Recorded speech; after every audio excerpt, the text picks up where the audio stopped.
Sí, doctor, le escuchamos, buenos días. Buenos días, ¿cómo están? ¿Qué tal? Buenos días. Bueno, estamos ya iniciando esta semana, ya esta tercera sesión. Vamos a, a culminar todo el tema que había quedado pendiente sobre la gestión de riesgo, ¿ya? Entonces vamos a dar inicio en estos momentos, por favor.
¿Están viendo lo que está en pantalla, estimados amigos? ¿Sí?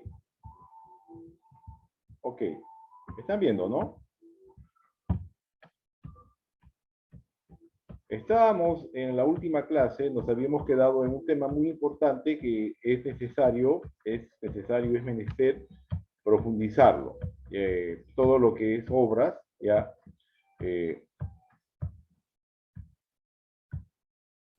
uno de los temas más importantes de obras, justamente tenemos el control administrativo de la obra. El control administrativo de la obra, ya, está reflejado en lo que conocemos como el cuaderno de bitácora de la obra, es el cuaderno de obra, ¿ya? Entonces, el cuaderno de obra es un documento de registro de acontecimientos y de formulación de consultas oficiales para el control de obra. El ingeniero residente y el inspector o supervisor, que ya hemos dicho en qué consiste y en qué se diferencia inspector o supervisor. Hemos visto que por un lado tenemos la empresa privada y por otro lado tenemos el Estado, que es un funcionario que se dedica a hacer su propio trabajo de inspección. Según corresponda, son las únicas personas autorizadas para poder escribir en el cuaderno de obra, ¿no? Para eso se necesita, obviamente, ser un profesional en la materia, un ingeniero, por lo general un ingeniero civil, ¿no? Eso es por lo general. Ya, el objeto del cuaderno de obra es dejar constancia de los hechos relevantes que suceden durante la ejecución de la obra.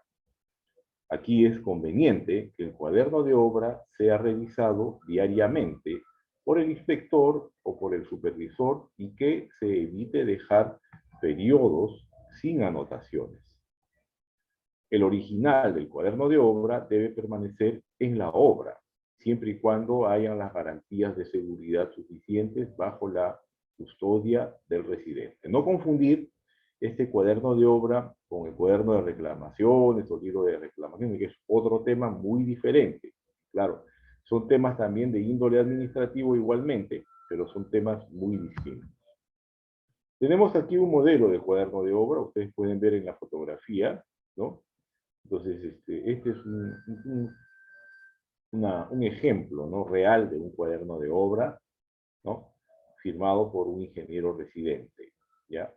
Entonces, el cuaderno de obra, ya les dije, es el documento oficial en el que se registran todos los hechos relevantes, todos los acontecimientos, todas las novedades ocurridas durante el proceso de la construcción. Entonces, todos estos hechos relevantes que se producen en la ejecución de la obra. Ya les dije, debe estar legalizado, tiene que estar legalizado. Legalizado se refiere, tiene que estar con legalización notarial, ¿no? Algo parecido a lo que ocurre con los libros contables, por ejemplo, ¿no? Y cada página debe ser suscrita por el supervisor o el inspector y el residente. Este cuaderno de obra consta de un original y 3 copias desglosables, ¿no? Una para la entidad, una para el contratista y la otra finalmente para el supervisor o inspector, según sea el caso, empresa privada o la propia entidad estatal. Entre las características del cuaderno de obras tenemos ya que las anotaciones solo deben hacer el residente y el supervisor, ¿ya? Y también un profesional autorizado por la entidad, por ausencia excepcional de los primeros. Acá vamos a ver un tema que es una introducción a lo que viene en las siguientes diapositivas, ¿ya? Y que justamente es parte de este diplomado de supervisión de obras, ¿no? Justamente esto es un acierto, especialmente un gran acierto, porque es bastante pertinente, un gran acierto por parte de la Escuela Integral de Formación Profesional. Tenemos la administración de riesgos que hay que tener en cuenta también dentro de lo que es el cuaderno de obras. Aquí se deben anotar los resultados, cuando menos, con una periodicidad semanal, ¿no? Precisando sus efectos y los hitos afectados o no cumplidos de ser el caso. Las anotaciones no reemplazan a las solicitudes que debe hacer el contratista, ¿no? ¿Ya? Una cosa son las anotaciones propias que hace, en este caso, el ingeniero, que es el residente, ¿ya? Todas las anotaciones propias de su especialidad, pero no reemplazan a las solicitudes que debe hacer el contratista. Son cosas distintas. El cuaderno de obra se concluye el cuaderno de obra cuando la obra ha sido recepcionada de manera definitiva por la entidad. El tema de la recepción, yo les dije desde la primera clase, es bastante responsabilidad. La recepción y la conformidad. Es bastante responsabilidad, inclusive que conlleva responsabilidad administrativa, responsabilidad civil y lo peor de todo, responsabilidad penal con los famosos hallazgos que pueda encontrar, por ejemplo, el órgano de control institucional, la Contraloría General de la República. Entonces, esos detalles hay que tener muy en cuenta y mucha responsabilidad en esto. Veamos las consultas sobre ocurrencias de obra. En la obra eso está contemplado en el artículo 193 del reglamento de la Ley de Contrataciones del Estado. Aquí las consultas se formulan en el cuaderno de obra y se dirigen al inspector o al supervisor según corresponda. ¿Ya? Asimismo, las consultas, cuando por su naturaleza, en opinión del supervisor, no requieran de la opinión del proyectista, ¿ya? Acá nos referimos al proyectista del proyecto de la obra, obviamente, son absueltas dentro del plazo máximo de 5 días. Vencido ese plazo anterior y de no ser absueltas, el contratista, dentro de los 2 días siguientes, tiene que acudir a la entidad, la cual resuelve en un plazo máximo de 5 días. Las consultas, cuando por su naturaleza, en opinión del supervisor, requieran de la opinión del proyectista, son elevadas a la entidad en el máximo de 4 días, correspondiendo a esta en absolver la consulta en un plazo máximo de 15 días, ¿ya? Pero en este caso ya es un tema más especializado, ¿no? Es cuando por su naturaleza, en opinión del supervisor, que es un profesional en la materia, requieran de la opinión del proyectista. Este es un tema ya de bastante complejidad. Quisiera saber, me está siguiendo, ¿no? Bueno, si vencidos los plazos, no se absuelve la consulta, ya, ojo, el contratista tiene el derecho a solicitar una ampliación del plazo contractual por el tiempo correspondiente a la demora.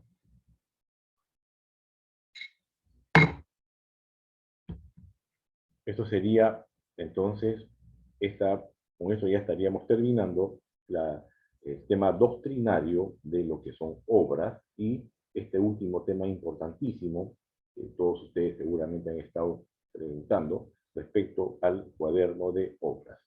Entonces, como les dije, vamos a entrar a el detalle de la administración de riesgos, ¿ya? Entonces vamos a ver todo el tema de gestión de riesgos. ¿Alguna pregunta, por favor? Señorita Evelyn Medina Ordinola, buenos días. ¿Alguna pregunta?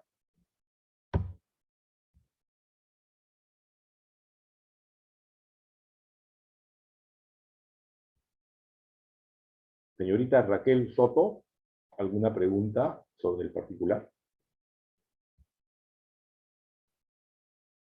Bueno, vamos a continuar entonces. Continuamos con gestión de riesgos.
Bueno, vamos a ver gestión de riesgos en obras públicas, ¿ya? Esto es bastante amplio, pero vamos a irnos de frente a todo lo que son las contrataciones del Estado, que es lo que nos interesa realmente a lo que estamos viendo ahorita, ¿ya?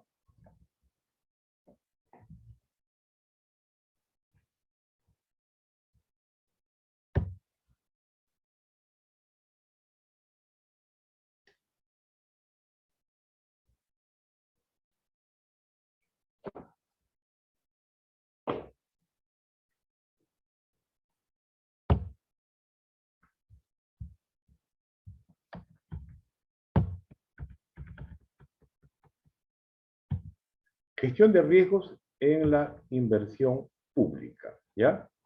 Tenemos la gestión de riesgos en la inversión pública. Como hemos visto desde un inicio, cuando hemos tratado el tema de contrataciones del Estado, que existen la fase de los actos preparatorios, las fases previas a las contrataciones, como es, por ejemplo, la programación multianual, que es la definición de objetivos y metas a ser alcanzados por la entidad, con la aplicación de criterios de priorización, ¿no? ¿Ya? Tenemos también la formulación y evaluación. Acá no se realiza ningún proceso referido a la gestión de riesgos, por ejemplo, como la formulación y evaluación del proyecto. En todo esto son dentro de la fase de la preinversión estatal, de la preinversión pública. Tenemos también la ejecución contractual, que eso ya lo hemos visto a detalle las semanas anteriores, ¿ya? En la primera clase especialmente, ¿Dónde está la elaboración del expediente técnico y la ejecución física y financiera? Y esta ejecución, ya les dije, está orientada para identificar y analizar y planificar las respuestas y asignar riesgos en la administración de riesgos y en la ejecución de obras. Y finalmente el funcionamiento con la operación y mantenimiento. En todos estos, en realidad, la gestión de riesgos es bastante relativa, ¿ya? Eso es lo que hay que tener en cuenta. Un segundito, por favor.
Ahora sí, están viendo.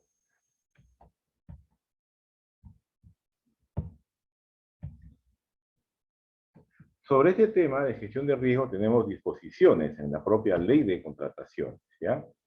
En primer lugar, tenemos el artículo 32 de la ley que habla sobre el contrato. En el contrato, ya les dije, contrato de administración pública, en los contratos deben identificarse y asignarse los riesgos previsibles de ocurrir durante su ejecución, ¿ya? Según el análisis realizado en la planificación. Dicho análisis forma parte del expediente técnico. También tenemos el artículo 29 del reglamento de la ley de contrataciones que cuando tenemos el tema del requerimiento para la contratación de obras, la planificación incluye, ojo, la identificación y asignación de riesgos previsibles de ocurrir durante la ejecución, así como las acciones y planes de intervención para reducirlos o mitigarlos.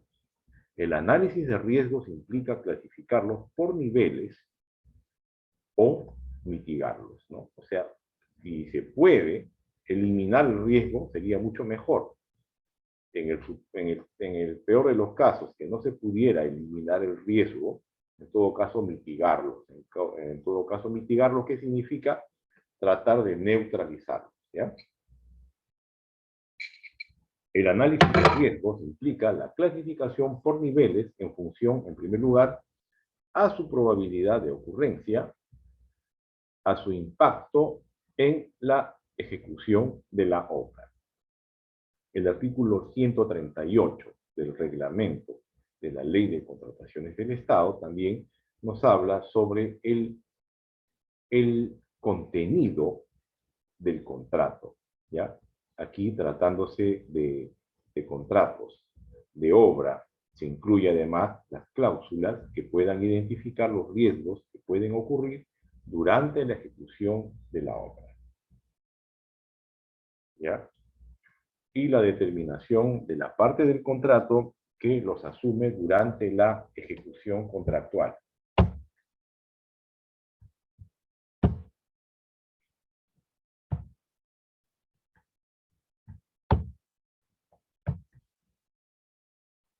Tenemos aquí las disposiciones en la etapa de ejecución de obra. Un momentito, por favor.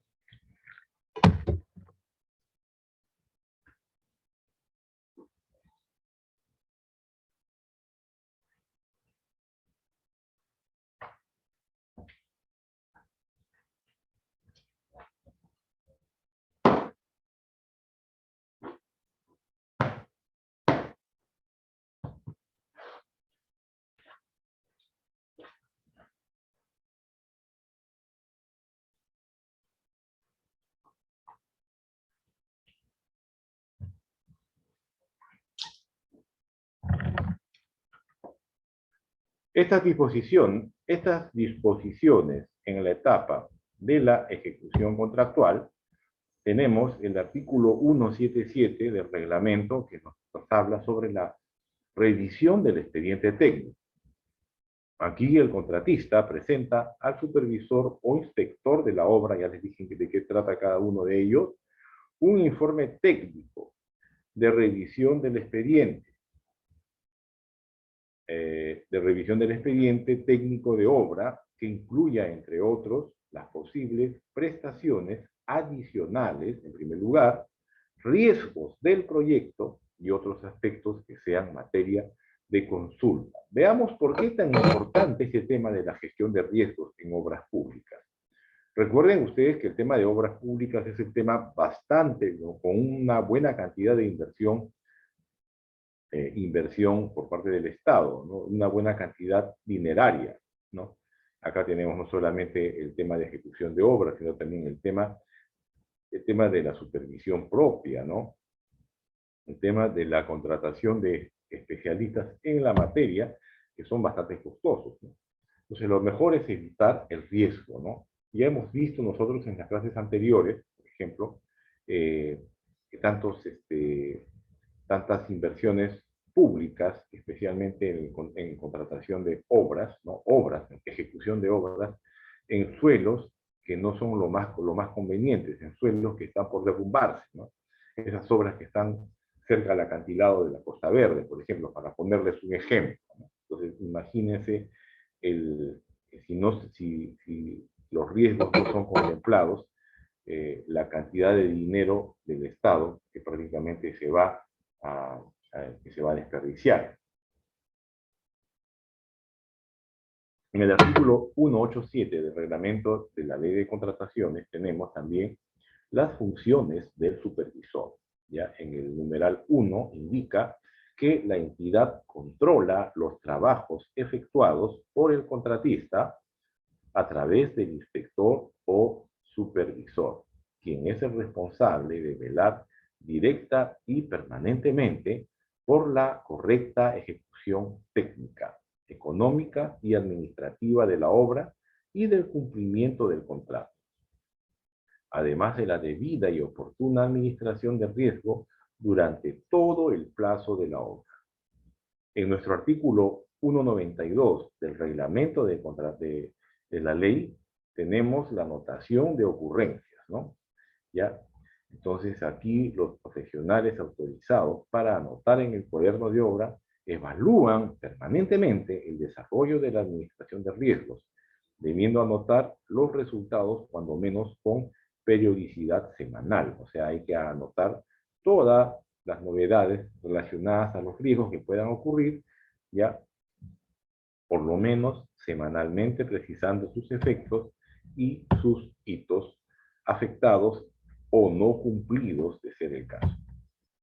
Otras disposiciones de la ley de contrataciones para la modificación del contrato de obra. Todo esto está relacionado, como les digo, al tema de riesgos. El artículo 199 del reglamento nos indica los efectos de la modificación del plazo contractual, que ya les hablé la semana anterior.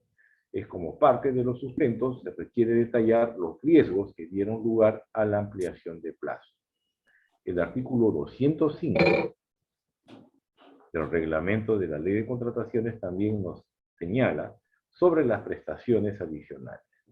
Aquí, en un plazo máximo de 5 días contados a partir del día siguiente de realizada la anotación, el inspector o supervisor, según corresponda, ratifica a la entidad. Voy a preguntar que tiene beneficios.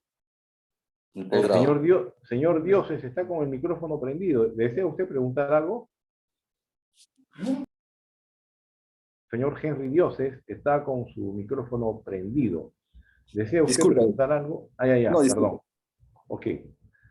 Gracias. Entonces, bueno, vamos a retomar.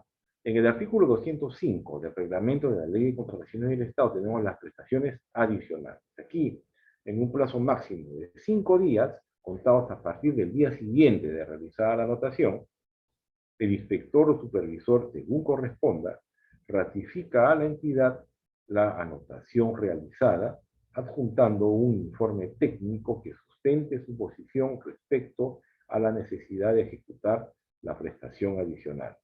Además, se requiere el detalle o sustento de la deficiencia del expediente técnico de obra o, aquí viene lo más importante, del riesgo que haya generado la necesidad de ejecutar la prestación adicional. O sea, acá nos referimos a los riesgos en los adicionales. Y ahora vamos a ver los riesgos en lo que es la ampliación contractual del plazo. Esto está en el artículo 198 del reglamento de la Ley de Contrataciones del Estado. En su numeral 1 indica lo siguiente, ¿no? Para que proceda una ampliación de plazo, el contratista, por intermedio de su residente, anota en el cuaderno de obra el inicio y el final de las circunstancias que, a su criterio, determinen la ampliación del plazo y, de ser el caso, el detalle del riesgo no previsto, señalando su efecto y los hitos afectados o no cumplidos. Por su parte, en el numeral 7 de este mismo artículo tenemos que la ampliación del plazo, ¿ya?, obliga al contratista como condición para el pago de los mayores gastos generales a presentar al supervisor, la lista de hitos no cumplidos y el detalle del riesgo acaecido, su asignación, así como su impacto, considerando para ello solo las partidas que se han visto afectadas, solamente esas partidas, no todo, ojo, y en armonía con la ampliación del plazo concedido.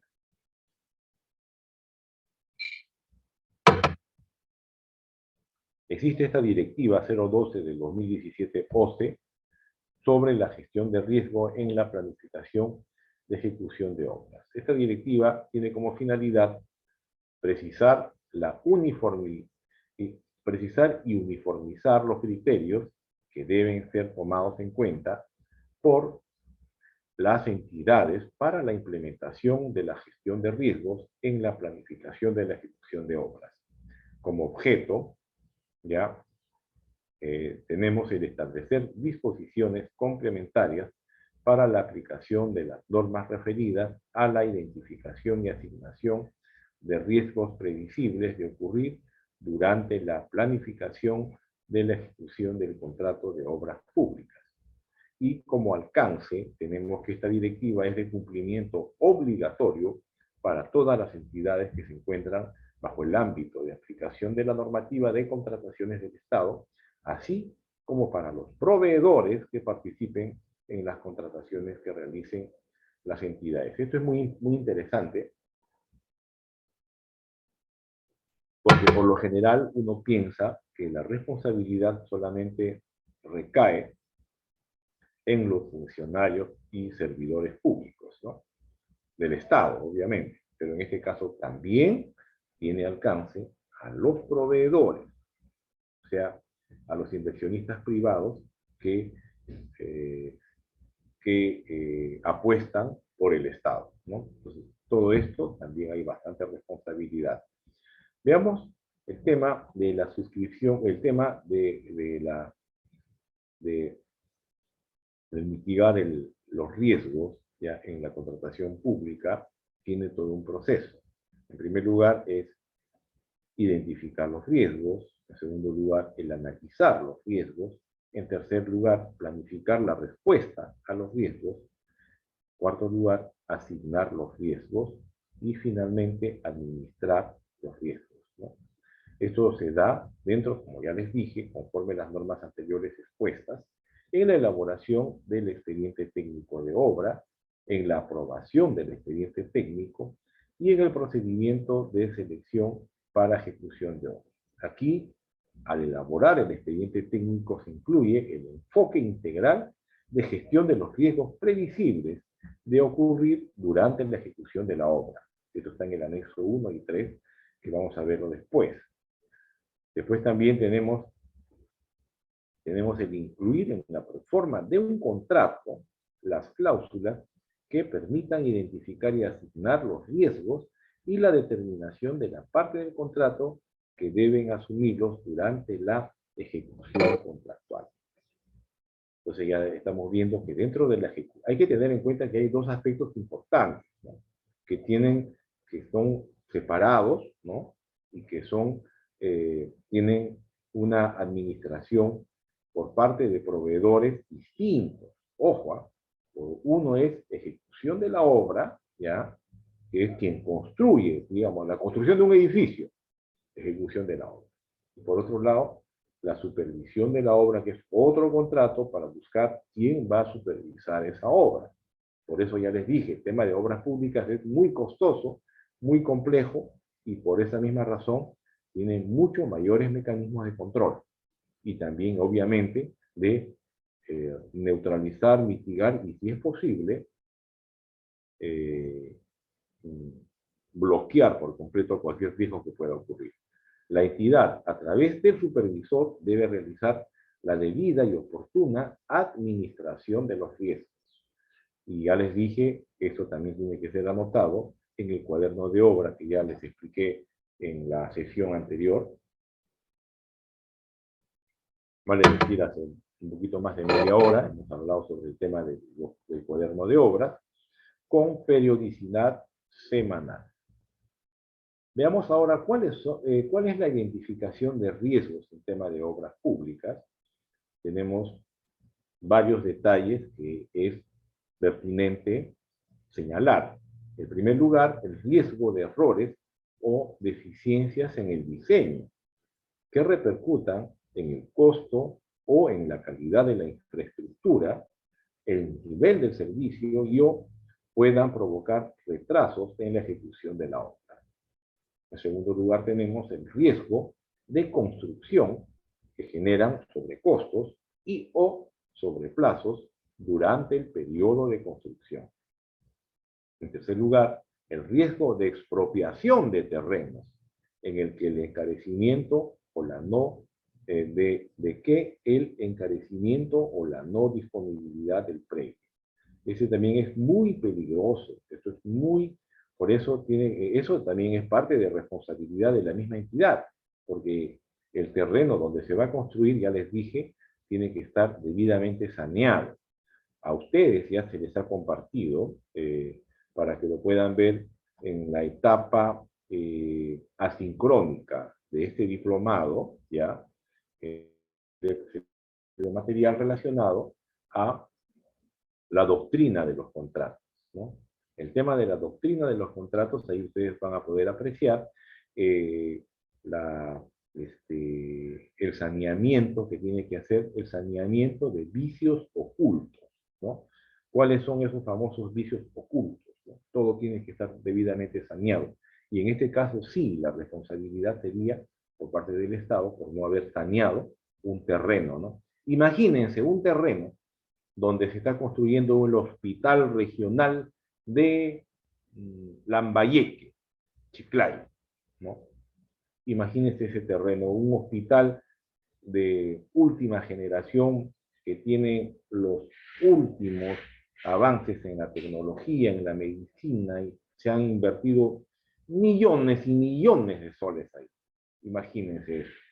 Y que de pronto ese terreno haya tenido de por medio un juicio que estaba caminando lentamente y de una manera oculta, y sin que nadie haya advertido eso, y que de pronto ese terreno, ese hospital, vaya a ser expropiado por el Estado, o vaya a tener un tema en la matriz, como le llaman, y usted sabe que el terreno manda sobre la construcción. Ese es el detalle, ¿ya? O sea, es bastante riesgoso. Después también lo que hemos conversado en las clases anteriores, el riesgo geológico. El riesgo geológico o geotécnico que se identifica con diferencias en las condiciones del medio o del proceso geológico sobre lo previsto en los estudios de la fase de formulación o estructuración. Imagínense ustedes el tema de tierras, el tema geológico. ¿Dónde está cimentado ese edificio? Ya les dije, ¿no? Con este ejemplo que les he puesto de repente un poquito grosero, el ejemplo de los edificios que están al costado del acantilado de la Costa Verde. Tenemos también el riesgo de interferencias por los servicios afectados, que se traducen en la posibilidad de sobrecostos y o sobreplazos de construcción por una deficiente identificación. También, obviamente, hoy en día ha tomado bastante fuerza. Ya ustedes han visto estas situaciones, por ejemplo, en las Bambas, ¿no? Han visto, digamos, en algunos lugares donde hay actividad de inversión pública fuerte con el tema ambiental, ¿no? El riesgo ambiental relacionado con el riesgo de incumplimiento a la normativa ambiental, ¿no? A veces ese es un tema muy exagerado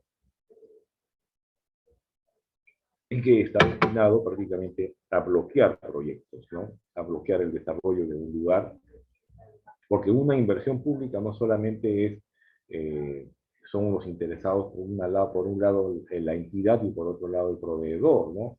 También los interesados son las personas que viven en ese lugar, porque trae desarrollo, restaurantes, hoteles, turismo y todo lo que acarrea una inversión pública. O sea, hay que verlo desde un punto de vista más integral.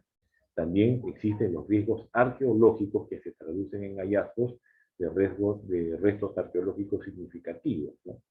Por ejemplo, construir sobre una huaca, construir sobre un monumento prehispánico, ¿no? Eso también es bastante riesgoso y no solamente es de índole administrativo, también estarían infringiendo normas penales, ¿no? Que ya todos sabemos cuáles son.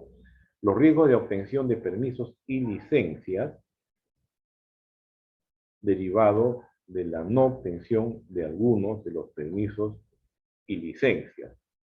Los riesgos derivados de eventos de fuerza mayor o casos fortuitos cuyas causas no resultarían imputables a ninguna de las partes. Lamentablemente ocurren estos casos, fuerza mayor, casos fortuitos, un terremoto, un ciclón, fenómeno del Niño, un tsunami, una guerra exterior, ¿no? Todos estos temas, ¿ya?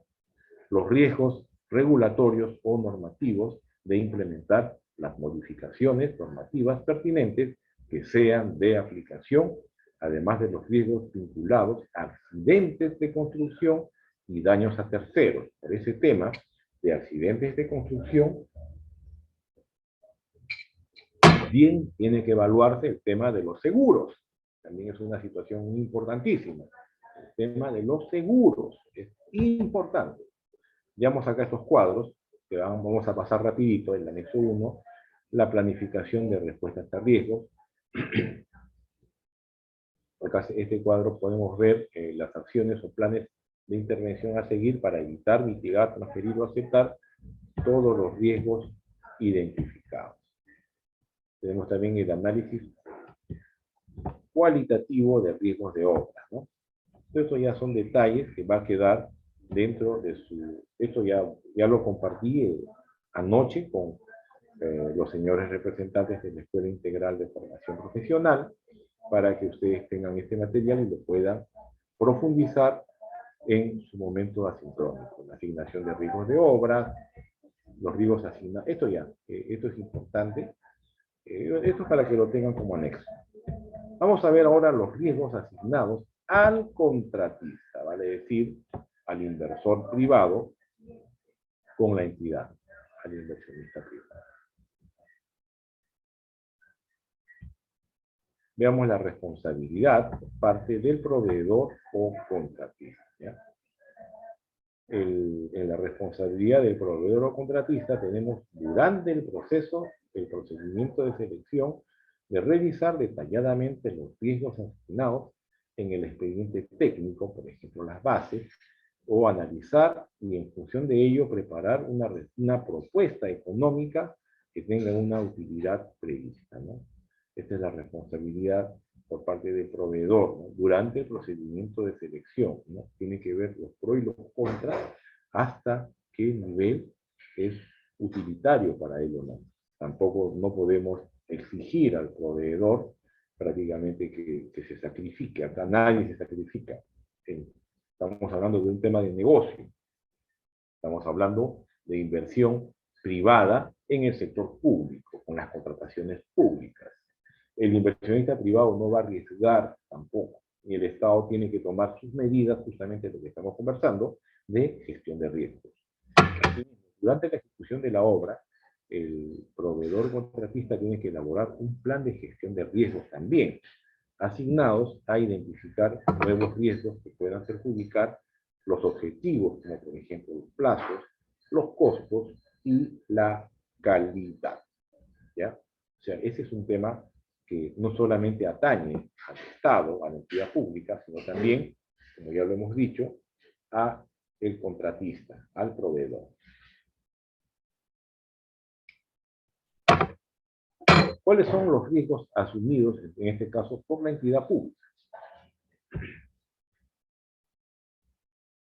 Vemos que durante el procedimiento, en lo que corresponde a la responsabilidad de la entidad, durante el procedimiento de selección, tenemos el verificar los riesgos identificados.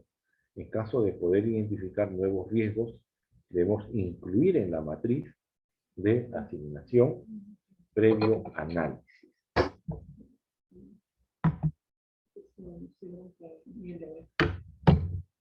Asimismo, si existen observaciones durante el procedimiento de selección, se debe verificar el análisis y tener en cuenta parte que tiene la mejor capacidad para asumir el riesgo, ¿no? La entidad contratista. Recuerden que la entidad contratista es quien tiene el manejo. En una relación entre el Estado y la entidad tiene el manejo, es el que prácticamente lleva, como quien dice, lleva el ritmo, ¿correcto? Durante la ejecución de la obra, en lo que corresponde a responsabilidad de la entidad, el supervisor de obra realiza la oportuna administración de riesgos. Y el administrado de obra deberá realizar el monitoreo de los riesgos asignados. Veamos ahora la administración de riesgos, un caso práctico, ¿no? Este caso práctico ya yo les voy a dejar a ustedes para que lo puedan ver en su momento asincrónico. Acá tenemos un caso práctico, por ejemplo, de la creación de los servicios de agua potable y alcantarillado en Huamanga, Ayacucho, ¿no? Acá tenemos todo el tema de riesgos, ¿no?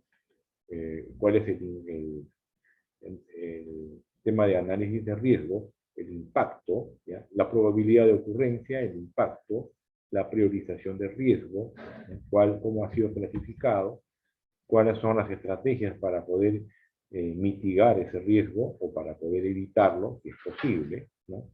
Las acciones para dar respuesta al riesgo, las asignaciones de riesgos, tenemos la solicitud de ampliación de plazo, ¿ya? Todo esto está quedando también en la plataforma de la Escuela Integral de Formación Profesional para que ustedes, en su momento asincrónico, puedan profundizar y puedan tener material para optimizar y mejorar sus capacidades.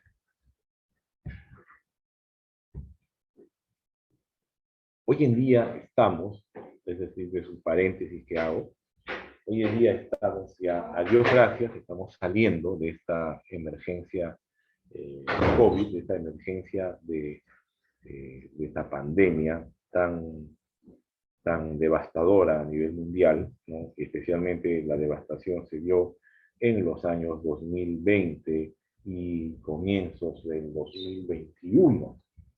Entonces ya estamos ya prácticamente con índice de bajada, ¿no? A Dios gracias. Pero de todas maneras es necesario, es menester hablar con ustedes respecto a los nuevos riesgos para la ejecución de obras post-emergencia nacional, de la emergencia nacional del COVID. Y entonces esto tenemos que hablar también, porque en el tema de ejecución de obras no solamente tenemos por fuerza mayor, por caso fortuito, de repente por el tema geológico, de repente el tema del clima, o el tema legal, de repente una expropiación de un terreno, o una medida judicial, ¿no? De una matriz o un terreno que no había sido advertido por parte de la entidad pública, que debió haberlo hecho por el tema de del saneamiento de vicios ocultos, que ya con ustedes he compartido en lo que está doctrina de los contratos. Ahí pueden profundizar saneamiento de vicios ocultos, resolución de contrato, cuándo hay resolución, cuándo hay nulidad, cuándo hay rescisión de contratos. Todos ustedes pueden verlo ahí, ¿ya? Vamos a ver ahora el tema de COVID. El tema del COVID, ¿cuál es la asignación de riesgos en estos casos, ya? Por ejemplo, tenemos los asignados al contratista, ¿ya? Que vienen a ser, en este caso, por ejemplo, tenemos el contratista, vale decir, el inversionista privado, el ganador de la buena pro, ¿ya?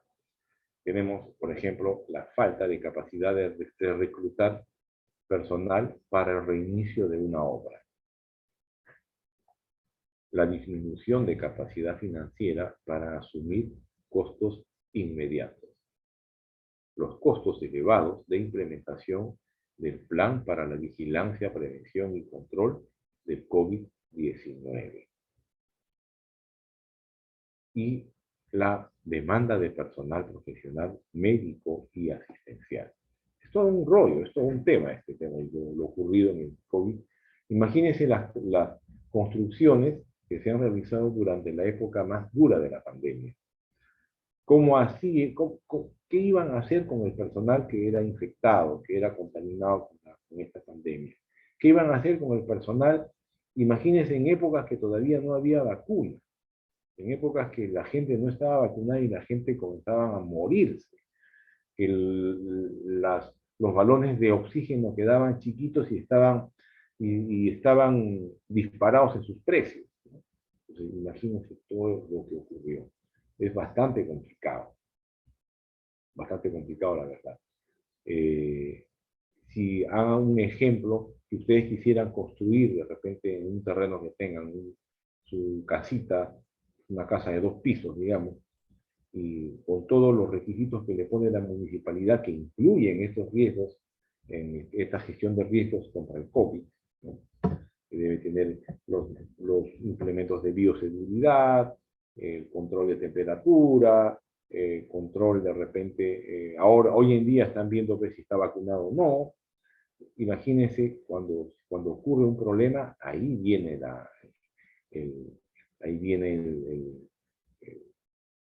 el meollo del asunto. Todo está bien hasta que no ocurre un problema. Ocurre un problema, que la familia, que la esposa, que los hijos, que por qué no hicieron esto, que por qué no tomaron esta medida, que por qué no contrataron un seguro médico. Es todo un rollo, ¿ya? Imagínense, y eso se multiplica por un montón cuando estamos hablando de reparaciones civiles, indemnizaciones, todo tiene que asumirlo en este caso, tanto la entidad estatal o también el inversionista privado. En lo que corresponde a los asignados a la entidad, por ejemplo, tenemos el déficit de presupuesto para asumir los mayores costos directos, gastos generales de implementación del plan contra el COVID-19, la falta de capacidad para negociar las nuevas condiciones del contrato y la falta de lineamientos claros para modificaciones contractuales. Con esto estamos terminando entonces el tema de gestión de riesgos. ¿Alguna pregunta, por favor?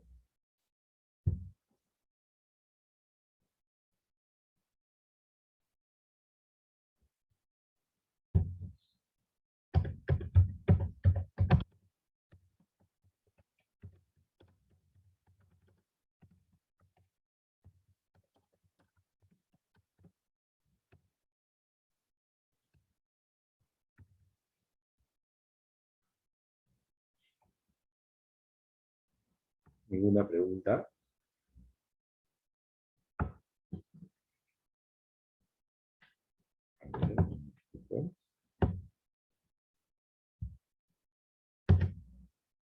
Entonces vamos a dejar de compartir y vamos a entrar.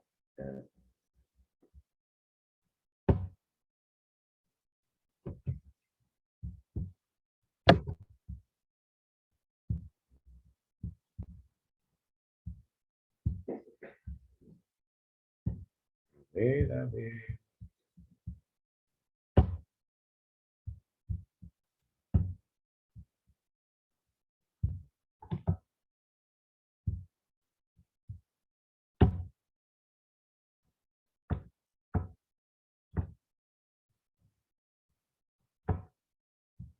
Bueno, continuamos entonces. Vamos a continuar ahora sobre el tema importante también relacionado a los ingenieros residentes, los supervisores y los inspectores de obras. Un momentito, por favor, ¿ya?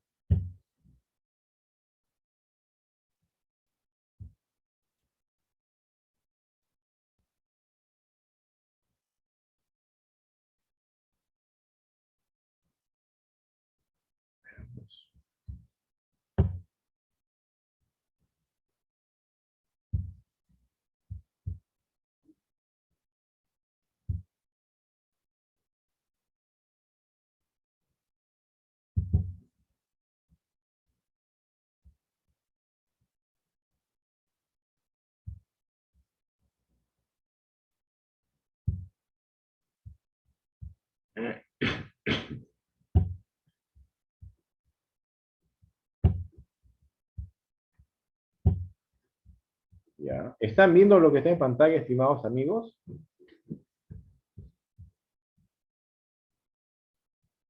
¿Sí?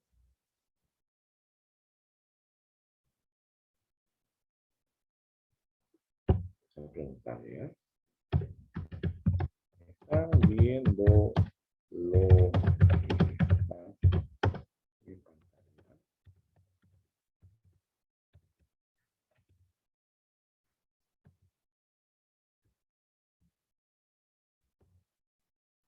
Bueno, comencemos entonces. Vamos a ver, quiero hablar un poquito con ustedes, a ver si están.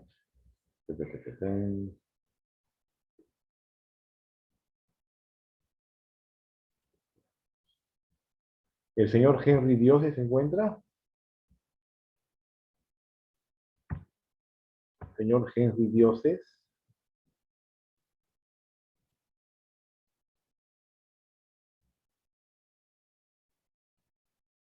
El señor o señorita Rivera se encontrará. ¿No se encuentra? Bueno, continuamos entonces. Están,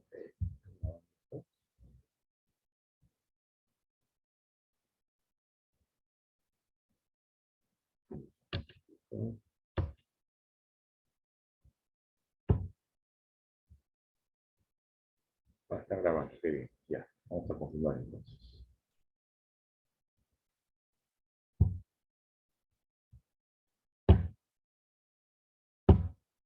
Veamos el tema de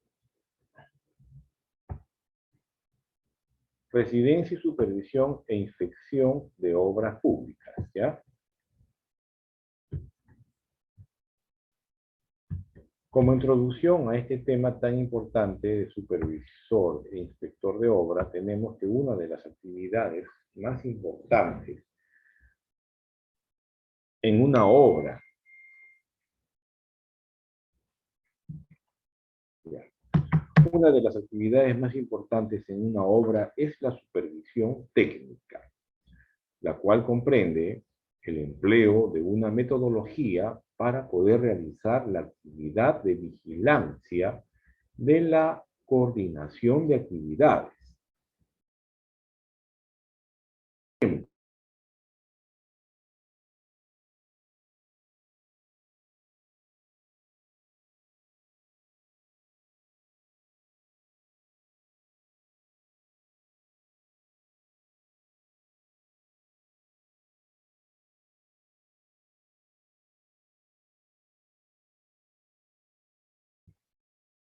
Hubo una pequeña interferencia, mil disculpas, estoy corrigiendo esto.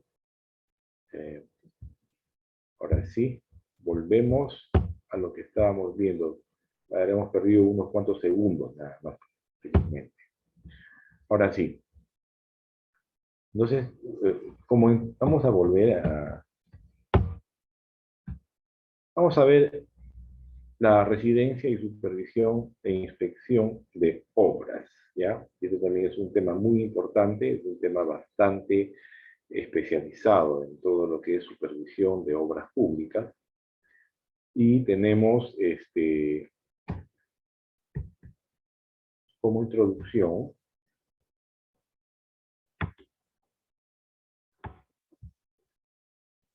lo siguiente, ¿no? Que una de las actividades más importantes en una obra pública, es la supervisión técnica, la cual comprende el empleo de una metodología para realizar la actividad de vigilancia, de la coordinación de actividades, el cumplimiento oportuno a tiempo de las condiciones técnicas y económicas pactadas entre quien ordena y financia la obra, por un lado, y quien ejecuta la obra, en este caso el proveedor, por otro lado. La supervisión de obras, entonces, de obras públicas, entonces, es el conjunto de actividades que consiste en realizar un seguimiento puntual de carácter normativo, técnico y administrativo, asimismo, lo más importante, de control de calidad de la obra, efectuado por una persona con experiencia y conocimiento en la materia, para poder asegurar que la obra se ejecute con calidad, costo y tiempo establecidos en el contrato de una manera oportuna. Asimismo, que esté conforme lo dispuesto y lo presupuestado y lo acordado en el expediente técnico y normativa vigente, siendo el profesional encargado el supervisor, por un lado, o el inspector de la obra. Eso ya lo hemos visto en las clases anteriores, hemos podido diferenciar entre uno y otro. Vamos a ver lo que es el supervisor e inspector de la obra, cuál es la definición en este caso, cuáles son las especialidades, cuáles son sus funciones, sus requisitos y sus conocimientos. Tenemos en lo que corresponde a la supervisión, ya vamos a ver más a detalle lo que ya hemos tratado en anteriores clases de una manera un poco más somera. Ahora vamos a verlo a detalle, todo lo que es supervisión e inspector de obra. Vamos a ver como definición el concepto de supervisión, ¿no? Es la actividad de apoyar y vigilar la coordinación de actividades de tal manera que se realicen de una manera satisfactoria.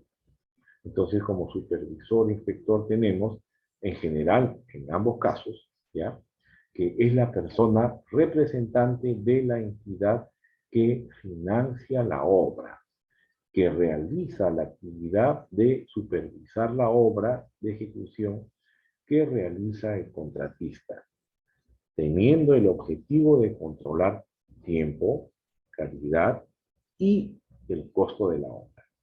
Entonces tenemos que el supervisor será una persona natural. Acá vamos a hacer la diferencia entre supervisor e inspector, que es justo lo que yo les dije, vamos a recalcarlo otra vez.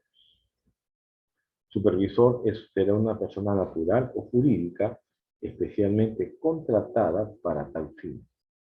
Y en el caso de ser una persona jurídica, o sea, una empresa, ¿ya?, esta designará, me refiero a la empresa, va a designar a una persona natural, o sea, un profesional, en este caso un ingeniero o arquitecto, como supervisor permanente de la obra.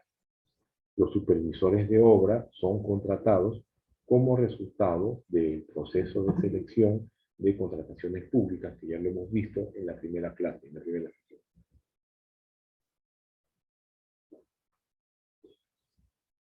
También tenemos el inspector de la obra. El inspector de la obra, como lo dije en las clases anteriores, será un profesional funcionario o servidor público, ¿ya?, de una entidad expresamente designado por la entidad, ¿no? Tiene como función hacer ese trabajo de inspector o supervisor de obra. Es su función, es su responsabilidad, ¿ya? Es su responsabilidad, ¿no? Y los inspectores, en este caso, deberán ser designados mediante una resolución. A través del Estado tenemos, en orden de jerarquía, en orden de importancia, ¿no?, resolución suprema, resolución ministerial, resolución directoral, resolución jefatural, ¿no? Entonces, a ese nivel se ve todo eso, ¿ya? Dentro de lo que es supervisión e inspector de obra tenemos las funciones generales. Aquí la función genérica del supervisor consiste en realizar el control de los trabajos de la obra, cautelando de forma directa y permanentemente la correcta ejecución de la obra y el cumplimiento del contrato. Asimismo, dentro de estas funciones generales tenemos el controlar en nombre de la entidad los trabajos efectuados por el contratista, ¿ya? Es el responsable de velar directa y permanentemente por la correcta ejecución de la obra pública y el cumplimiento del contrato, haciendo un seguimiento y control de cada una de las partidas del presupuesto, especificaciones técnicas, y también tiene que absolver cualquier consulta que el contratista formule en un plazo no mayor de 10 días. Por otro lado, dentro de sus funciones generales también tenemos el ordenar el retiro de cualquier trabajador o subcontratista que por incapacidad o incorrecciones perjudique la buena marcha de la obra. También tenemos dentro de estas funciones el rechazar y ordenar el retiro del material y equipo por mala calidad o por incumplimiento de las especificaciones técnicas, y para disponer cualquier medida urgente en la obra.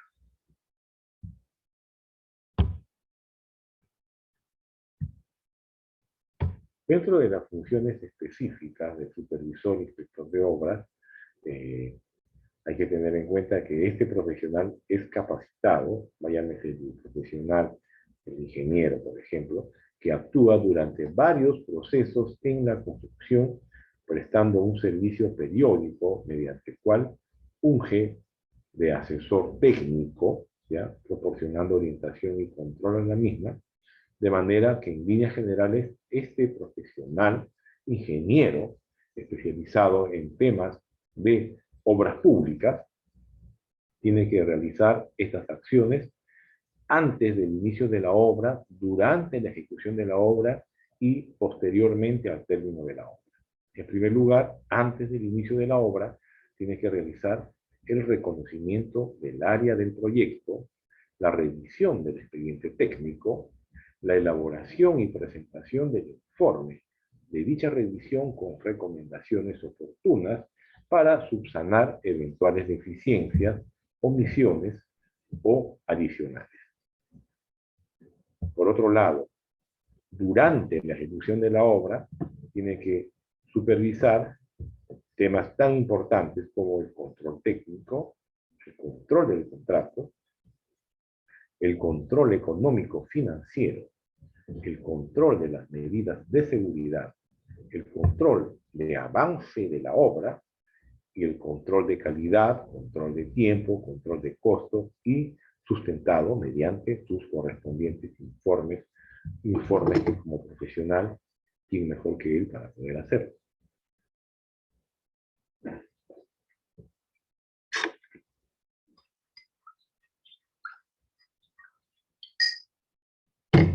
Y también, posteriormente al término de la obra, tiene que realizar estas actividades.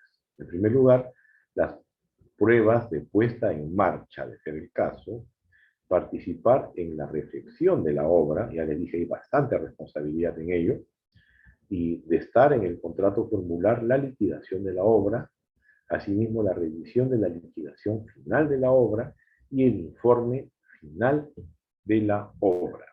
Esto es importantísimo, este informe final.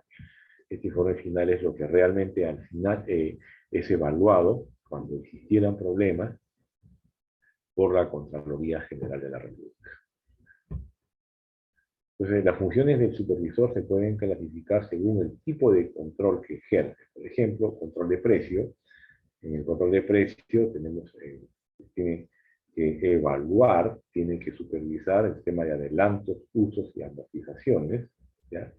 El tema, ya les dije, adelantos, usos y amortizaciones, el avance de la obra, los metrados del avance, las valorizaciones, los reajustes, los adicionales y deductivos, mayores gastos generales, liquidación de contrato y control del vencimiento de garantías. En lo que corresponde al control de plazo, ¿ya? Tiene que realizar estas actividades como el control de los calendarios de avance de la obra y de adquisición de materiales, control del avance programado, ampliaciones del plazo y aplicación de penalidades.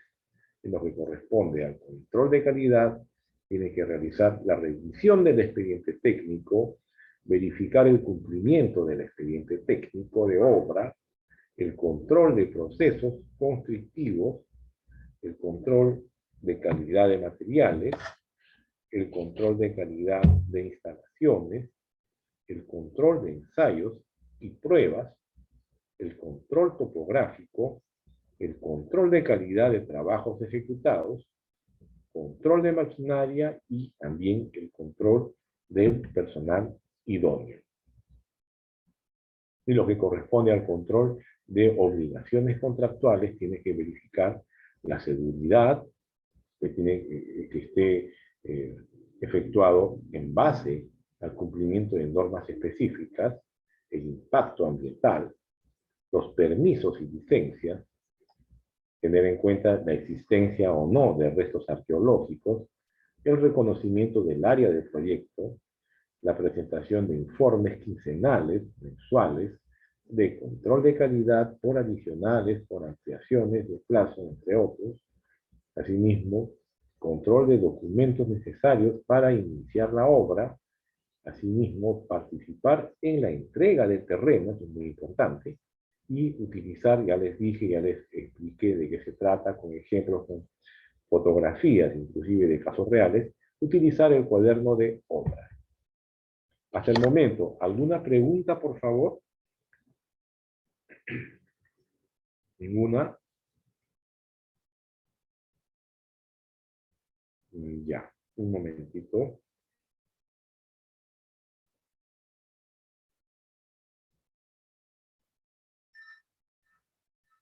Un momentito. ¿Ya?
Ahora sí.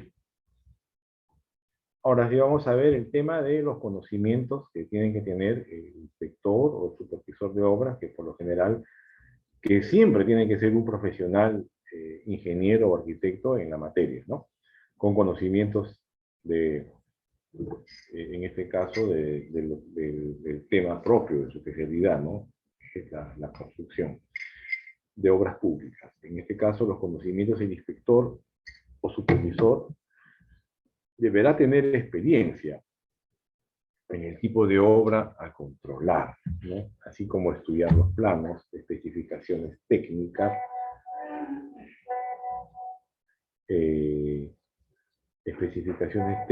etcétera, del expediente técnico.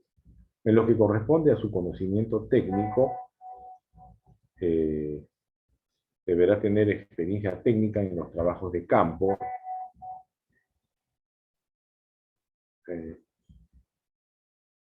estudiar la documentación técnica de la obra, planos, especificaciones técnicas, planillas de metrado, etcétera. Y también deberá tener conocimientos normativos, administrativos y legales. Por ejemplo, conocimientos actualizados del marco normativo, administrativo y legal de la obra pública, los tipos de sistemas de contratación, que ya le hemos comentado a ustedes en las anteriores clases, plazos de trámites de valorizaciones adicionales, ampliaciones, liquidaciones, metrados y todos estos detalles, ¿ya?, que tiene que tener en cuenta. Los requisitos para poder ser inspector, ya les dije, tiene que ser un profesional en la materia, especialmente en estos temas de un arquitecto o un ingeniero colegiado, debidamente colegiado, arquitecto o ingeniero, ¿no?, de la especialidad, que tienen que encontrarse debidamente hábiles, o sea, al día con sus pagos, con su colegiatura, ¿ya?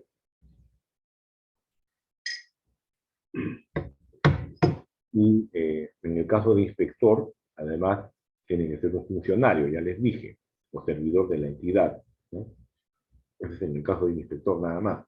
Mínimo 2 años de colegiado en su respectivo colegio profesional, colegio de ingenieros o colegio de arquitectos, y asimismo deberá cumplir con,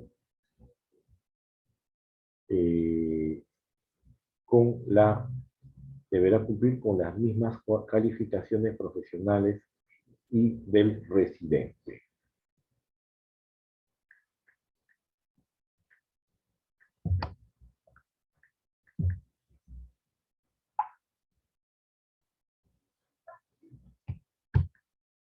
Para los requisitos del supervisor, que es distinto al inspector, porque el supervisor ya estamos hablando es sobre una empresa privada, que son los contratistas, ya no es la entidad en sí que nombra a un inspector, sino el supervisor. Es una persona natural o jurídica especialmente contratada, ¿ya? Claro, obviamente es un profesional, ya lo hemos dicho, eso muy claro. Tienen que tener como mínimo 2 años de colegiado en su respectivo colegio profesional, ya hemos conversado sobre eso. Su contratación es consecuencia de haberse adjudicado la buena pro de un proceso de selección de contrataciones públicas, de contrataciones con el Estado, en este caso de supervisor de obra, ¿ya? Y ese es el perfil del supervisor inspector, en este caso ya es general en ambos, ¿no? Ya, el profesional, el ingeniero, el arquitecto. Tiene que tener experiencia, la suficiente experiencia para poder comprender e interpretar todos los procedimientos constructivos contenidos en las especificaciones técnicas y planos de la obra a ejecutarse. Deberá contar con bastante seriedad para representar con eficacia al contratante en todo lo que respecta al desarrollo técnico de la obra. Asimismo, deberá tener bastante profesionalismo para poder cumplir con todas las obligaciones que adquiera al ocupar el cargo. Obviamente, esto es lo más, para mí, es la más importante condición, la honestidad. Hoy en día que están llevado a menos, ¿no? La honestidad, ya que habrá de autorizar situaciones técnicas y el pago de los trabajos realizados, ¿no? Por sus manos pasan muchas cosas, mucha responsabilidad. Debe tener bastante honestidad. También el criterio técnico que le permita discernir entre alternativas y escoger entre ellas la más adecuada y sin perder de vista los intereses del contratante. Y finalmente la capacidad de organización. Es que es necesaria esta capacidad de organización para poder ordenar, valga la redundancia, todos los controles que deben llevarse durante la ejecución de la obra para garantizar la conclusión de esta en el tiempo y calidad especificadas, que sean oportunas, que sean de calidad, que no sea un tema prácticamente apurado, ¿no?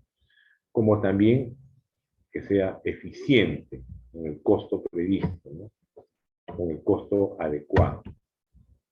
Entonces, tenemos también en lo que corresponde al ámbitos y selección, hay, ya les dije, los sectores, el sector privado y el sector público. El sector privado, el propietario o propietarios determinan a su supervisor según sus necesidades y se formula un contrato privado. Y en el sector público, el Estado determina a su supervisor, llamado en este caso inspector, según las normas vigentes, ¿no? Y se formula un contrato administrativo o público.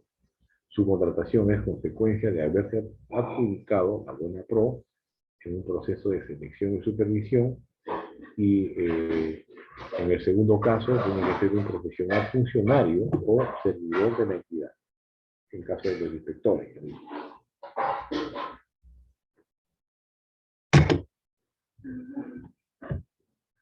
La normativa sobre esta materia, tenemos la Ley General de Obras Públicas, además de la Ley de Contrataciones, esta Ley General de Obras Públicas y Servicios relacionados con la misma, además de normas complementarias vigentes en la Ley de Contrataciones con el Estado, su reglamento y las normas conexas que durante el tiempo han ido actualizando.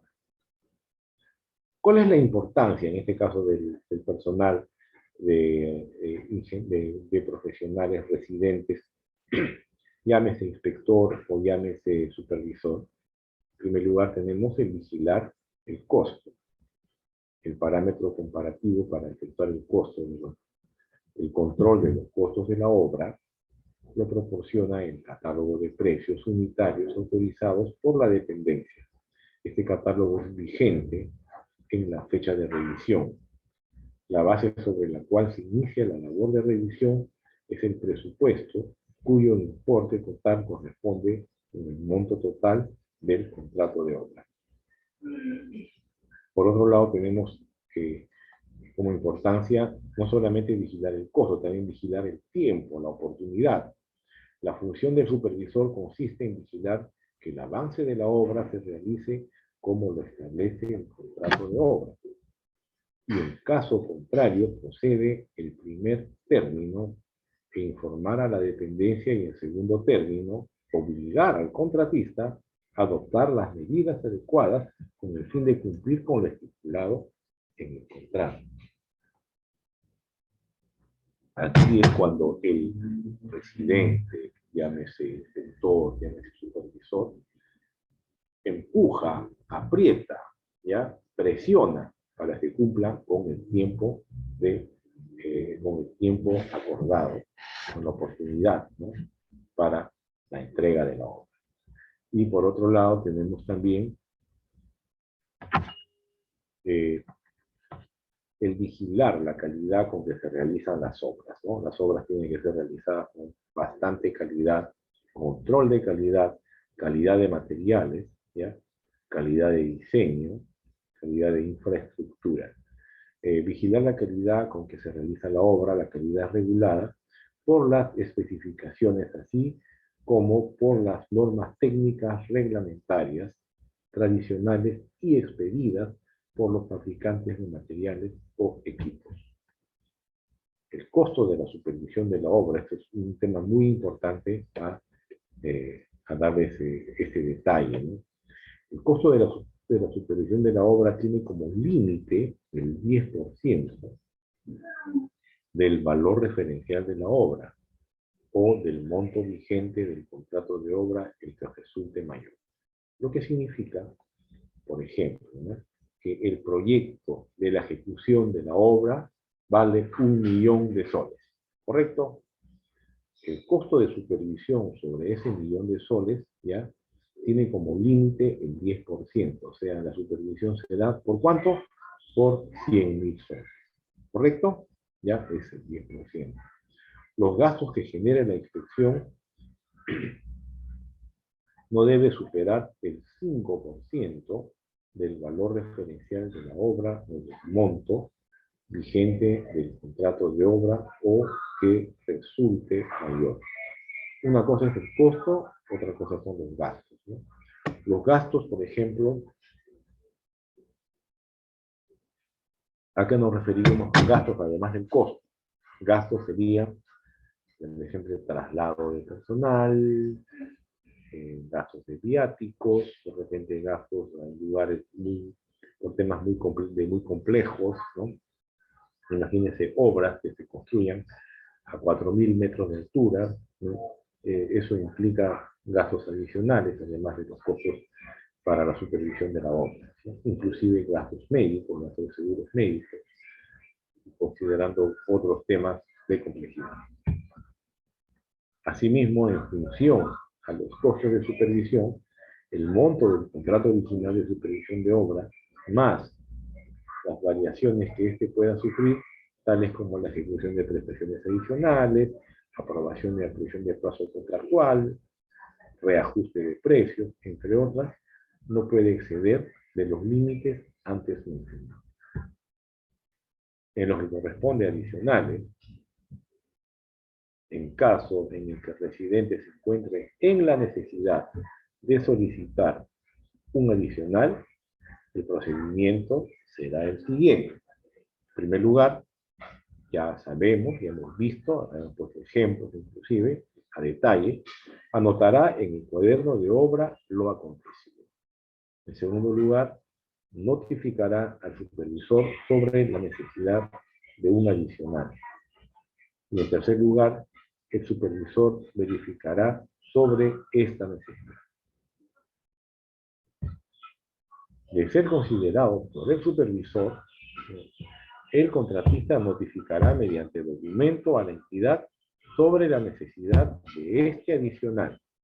El adicional deberá ser aprobado por el titular del pliego o por la máxima autoridad de la entidad, de ser menor al 15% del valor referencial de la obra. En este caso es aprobado, ya les dije, por el titular del pliego o de la entidad. Y si fuera mayor al 15%, porque recuerden ustedes que hemos visto acá un tema de 10% de costo y 5% de gastos, que suman el 15%. Estamos hablando que en total, costo más gastos, lo que conocemos en el mundo de la administración pública, en el mundo militar, en el mundo policial, como quien dice, más muertos y heridos, esa es la forma como siempre se habla de estos temas, ¿ya? No puede pasar el 15%, ¿ya? Y si pasara el 15%, tiene que tener una aprobación, además del titular de la entidad, por parte de la Contraloría General de la República. Ya es un tema bastante, con bastante control, bastante detalle, ¿no? Ya no es un tema así más simple. En el caso supuesto de que el residente considere necesario un adicional y el supervisor no lo apruebe, el residente debe dejar constancia, debe dejar asiento en el cuaderno de obra, obviamente, en la bitácora de la obra, ya les dije, que no fue aceptada su solicitud, y de que el propio profesional, el propio residente, continuará trabajando según las indicaciones del supervisor. De esta manera se libera de cualquier responsabilidad por cualquier inconveniente que más adelante pudiera surgir. Lo que significa, yo soy ingeniero de obra, soy profesional de una obra. Estoy pidiendo un adicional. Estoy justificando un adicional. ¿Ya? Y sin embargo, ¿ya? La entidad no lo aprueba, ¿ya? Entonces, en este caso, yo debo dejar constancia. Cualquier cosa que ocurra no es mi problema. Hay que dar constancia en el cuaderno de obra. Ya eso ha quedado debidamente registrado, ¿ya? Entonces, si algo pasa, allá tú, ¿no? ¿Entiendes? Acá tenemos un cuadrito relacionado a adicionales para que ustedes puedan tener hasta dos casos, ¿no? Adicionales de ampliaciones de obras, ¿no? Con sus montos correspondientes, ¿ya? Y cuando no requiere la autorización de la Contraloría y cuando sí requiere esta autorización de la Contraloría, ¿ya? Este es un caso clásico, esto va a quedar con ustedes, y es más, desde anoche ya se compartió para que ustedes lo puedan ver con tranquilidad. Ya se compartió ya en la Escuela Integral de Formación Profesional. Ya se compartió y ustedes lo pueden ver, es un elemento asincrónico. Veamos ahora el tema de la sanción.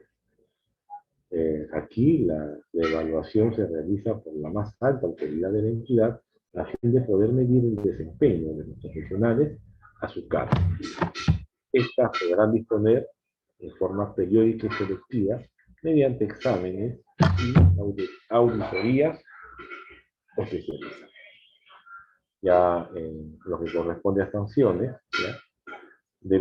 Contra los supervisores, por ejemplo, en este caso tenemos la amonestación escrita, la suspensión sin goce de remuneraciones de 30 a 90 días, el cese temporal sin goce de remuneraciones hasta por 12 meses, y finalmente la destitución. ¿Ya? Entonces, estas sanciones obviamente son parte de las sanciones que aplica el órgano de contratación pública. Esto viene ya de OCE, ¿ya? Estas sanciones vienen del organismo supervisor de contrataciones del Estado, ¿no? Y va dirigida a los supervisores. De repente alguien de ustedes va a preguntar, sí, pero profesor, ¿y qué hacemos con las sanciones contra los inspectores, ¿no? Recuerden ustedes que los inspectores, a diferencia de los supervisores, los inspectores son parte del Estado. Son funcionarios o servidores públicos que cobran una remuneración, cobran un sueldo por parte del Estado. Claro que hay en algunas oportunidades van a haber inspectores o inspectores que son parte del Estado, pero que no cobran una remuneración, sino que son contratados por el Estado, ¿no? Ese es otro cantar, ¿no? Y que también, bueno, pero en caso de ellos, la sanción viene a ser más que todo de índole administrativa.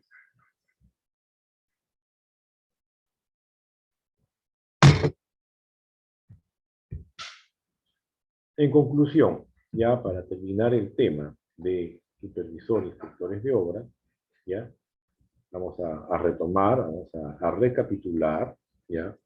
El supervisor es la clave de la comunicación en cualquier organización.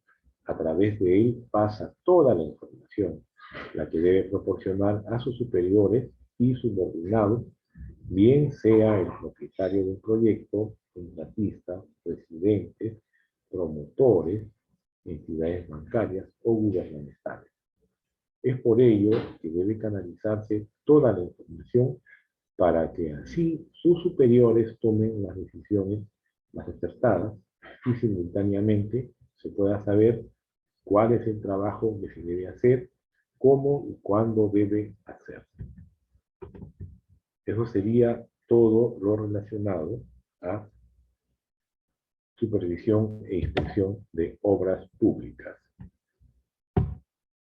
¿Alguna pregunta, por favor, sobre este particular?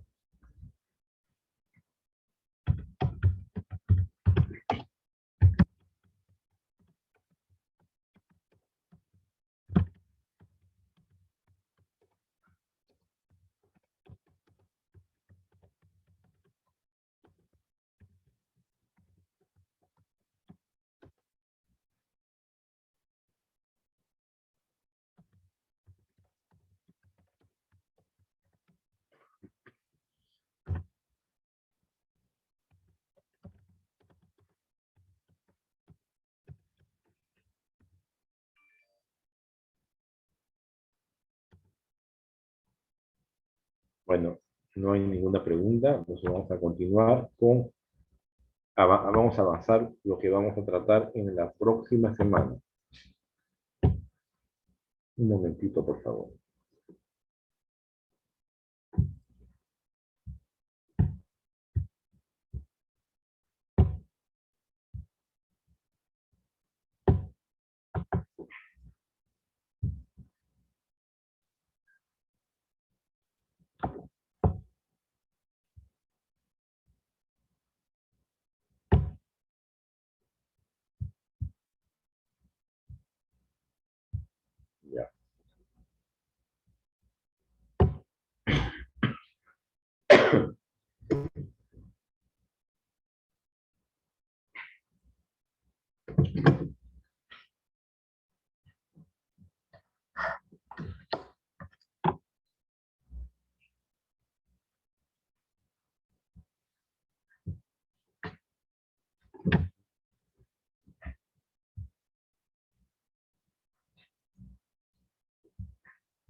Bueno, vamos a hablar ahora sobre este punto que también es importantísimo. Un momentito. A ver.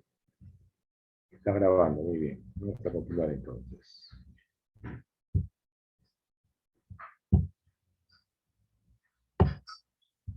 Veamos el tema de supervisión de obras públicas. Acá vamos a tocar el punto bastante, bastante vigente respecto al contrato de obras públicas, a la supervisión y especialmente a la recepción de obras públicas. La recepción de obras públicas que tanto les he hablado es un tema bastante picante. Es un tema que siempre trae bastante responsabilidad, especialmente en los funcionarios públicos que están a cargo de la supervisión de las obras, y por otro lado, de los contratistas, ¿no? Que también, como hemos visto, tienen su bastante responsabilidad.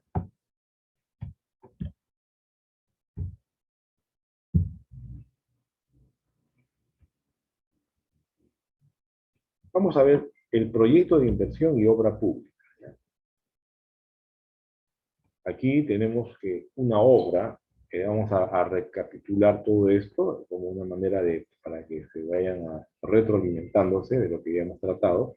La obra, por ejemplo, tenemos una construcción, una reconstrucción, una remodelación, un mejoramiento, una demolición, una renovación, ampliación y habilitación de bienes inmuebles, tales como edificaciones, estructuras, excavaciones, perforaciones, carreteras, puentes, entre otros. ¿Ya?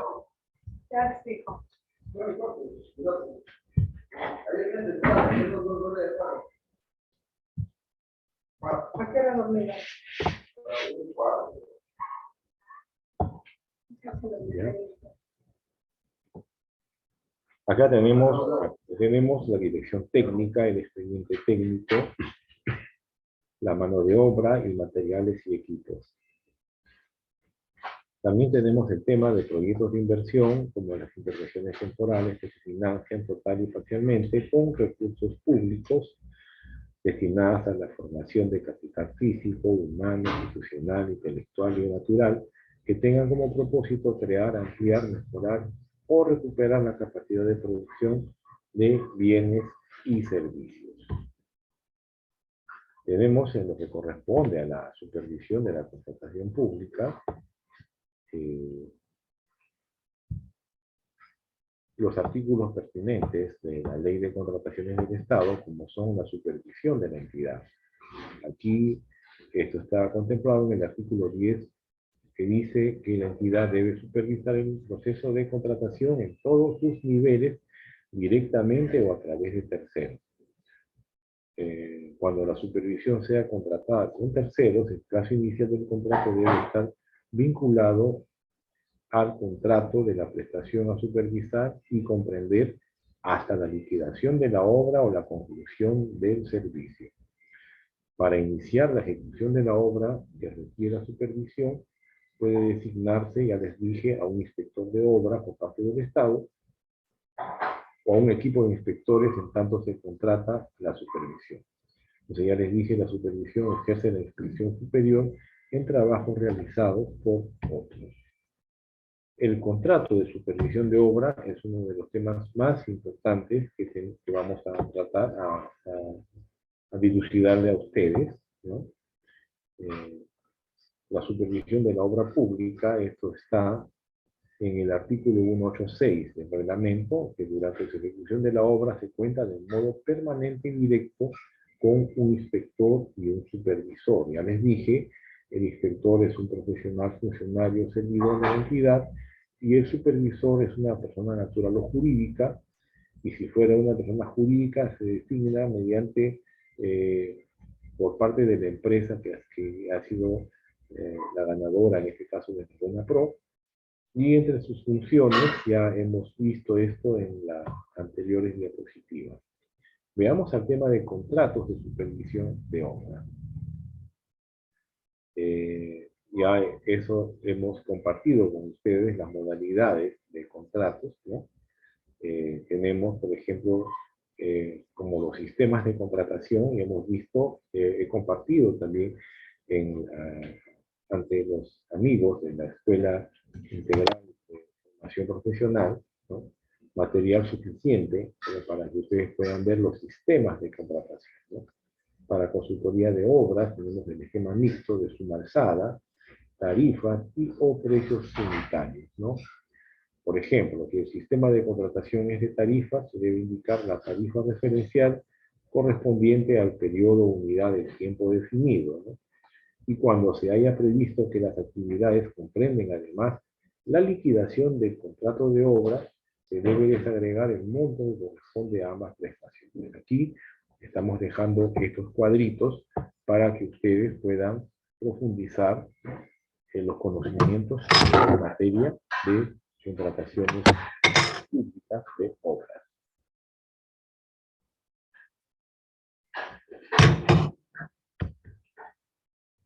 Inicio del plazo de ejecución de obras. Entonces acá tenemos los documentos adicionales a presentar por el postor adjudicado para la firma de un contrato de obra. Por ejemplo, ¿cuáles son? La constancia de capacidad libre de contratación, el programa de ejecución de obra y el calendario de avance de la obra valorizado, el calendario de adquisición de materiales, el calendario de utilización de equipo, el análisis de costos unitarios de las partidas y detalle de gastos generales que da origen a la oferta, precios unitarios, y el desagregado por partidas que dan origen a su propuesta, por ejemplo, en el sistema de contratación por suma alzada. Recuerden que hemos compartido los sistemas de contratación con ustedes, pueden visualizarlos en la plataforma de la Escuela Integral de Formación Profesional, ¿ya? Y tenemos, por ejemplo, suma alzada, llave en mano, y esos detalles que ustedes pueden verificar, ¿ya? En su momento asíncrono. Tenemos la aprobación de documentos presentados para la firma de un contrato de obra. Aquí el supervisor, después de los 7 días de suscrito del contrato de obra, emite su conformidad sobre los documentos, por ejemplo, programa de ejecución de obra y el calendario de avance de obra valorizado, el documento B, el documento C, denominado calendario de adquisición de materiales, y el documento D, denominado calendario de utilización de equipo. De existir observaciones, comunica al contratista, quien absuelve en los 8 días siguientes y, de ser el caso, concuerda la versión definitiva. El supervisor remite a la entidad la versión final de dichos documentos dentro de los 15 días de suscrito el contrato, y la entidad aprueba en 5 días hábiles en caso se observe que consideran los calendarios del expediente técnico de la obra. Tenemos ahora lo que es el inicio del plazo de ejecución de la obra conforme el contrato, ¿no? Acá el supervisor verifica, por ejemplo, que la entidad notifique al contratista quién es el inspector o supervisor, ¿ya?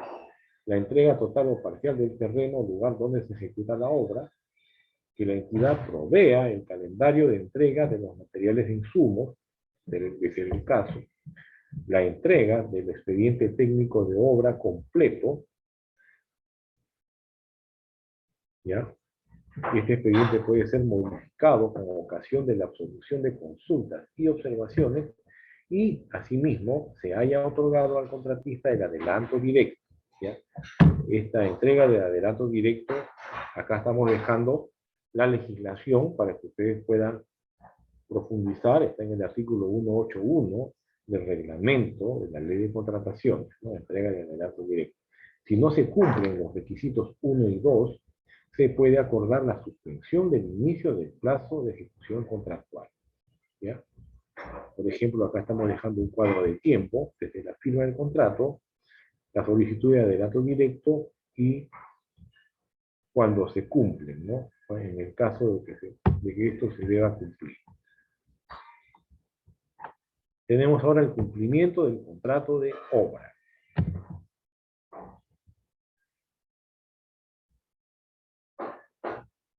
Aquí, el supervisor de la obra debe exigir y verificar el cumplimiento del contrato de obra y todas las normas aplicables al mismo. Por ejemplo, el alcance, el control y el cronograma, en primer lugar. En segundo lugar, los permisos, autorizaciones y licencias, como por ejemplo, el plan de monitoreo arqueológico, ya hemos visto de qué trata el tema arqueológico, anteriormente ya hemos dado una introducción a la materia. La autorización para ejecución de obras de aprovechamiento hídrico, ¿ya? El uso de derechos de vías nacionales, departamentales, en coordinación con el Ministerio de Transporte y Comunicaciones, por un lado, y de los gobiernos regionales, por otro. La licencia de obra, rotura de pavimentos, desviaciones y otros permisos municipales en coordinación con gobiernos locales, y las certificaciones ambientales, ¿no? En coordinaciones con el sector. En este caso sería el Ministerio de Ambiente. También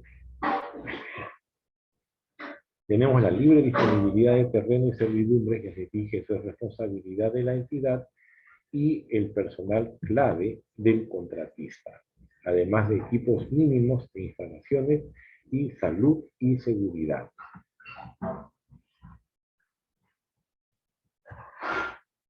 Tiene que haber una supervisión sectorial competente en materia ambiental, laboral y municipal. Administración de riesgos en contrato de obra, esto ya estamos dejando material para que ustedes puedan profundizar el tema de administración de riesgos, que también ya lo hemos visto a detalle en las horas anteriores. El control técnico de la obra, la revisión del expediente técnico, ¿ya? El control técnico de la obra, esto vamos a visualizarlo en uno, esto, hasta el control técnico de la obra vamos a hablar el día de hoy, ¿ya?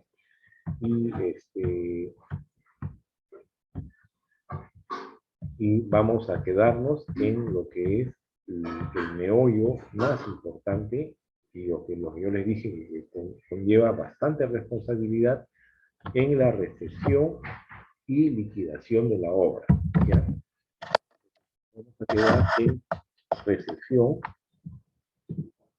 y liquidación de la obra. Esto lo vamos a ver en la cuarta semana, conjuntamente con la intervención económica de obras públicas, ¿ya?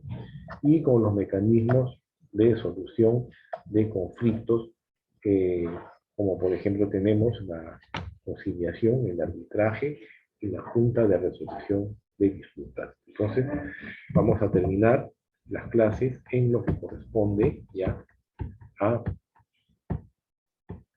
el control técnico de la obra.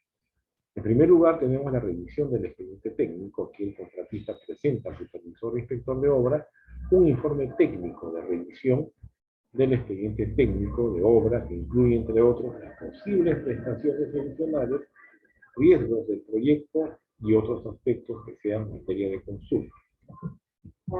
El supervisor eleva el informe técnico de revisión del expediente técnico de obra a la entidad con copia al contratista, adjuntando su evaluación, pronunciamiento y verificaciones propias realizadas como la supervisión o inspección. Tenemos, por ejemplo, aquí el inicio del plazo de ejecución, el informe del contratista y que termina con el informe del supervisor mediante esta línea de tiempo. Hay que tener en cuenta que existen elementos claves a considerar en la revisión del expediente técnico. ¿Cuáles son estos elementos claves? Por ejemplo, estudios básicos, compatibilidad, diseños, planos, especificaciones técnicas de la obra, los famosos metrados, las fórmulas polinómicas que lo manejan los ingenieros, especialmente los arquitectos también, las canteras y botaderos, los permisos y autorizaciones, los riesgos del proyecto que no son considerados en el contrato, posibles mayores metrados y posibles prestaciones adicionales de la obra. En lo que corresponde al control técnico de la obra, aquí se replanteó, es un replanteo general de la obra. Es la revisión y aprobación de métodos constructivos presentados por el contratista. Se tiene en cuenta la autorización técnica de ejecución de partidas, el control topográfico durante la ejecución, como la planimetría en este caso, o niveles también, el control de calidad de materiales, eso es muy importante para evitar que nos vayan a dar gato por liebre, inspecciones visuales, certificaciones técnicas que tienen que existir ahí, control de calidad de procesos constructivos, el protocolo de pruebas, la realización de pruebas en el lugar, ¿no? Control de calidad, pruebas de resistencia, ¿no? ¿Me entiende? Y también la conformidad técnica de la obra. Dentro de todo este control técnico de la obra, tienen que aplicar todas estas normas técnicas, por ejemplo, el famoso Reglamento Nacional de Edificaciones, ¿no? La RNE, las normas técnicas peruanas, las normas ASI, que siempre toman en cuenta estas famosas normas ASI, y las normas de cada sector, Ministerio de Transportes y Comunicaciones, Ministerio de Vivienda, Construcción y Saneamiento, Ministerio de Educación, y sobre todo, hoy en día, las normas del sector salud, del MINSA, ya saben, por el tema del COVID. También, dentro de este control, tenemos el control de adelantos de materiales, ¿no? En el contrato se establece el plazo en el cual el contratista solicita el adelanto, así como el plazo en el cual se entrega el adelanto. Se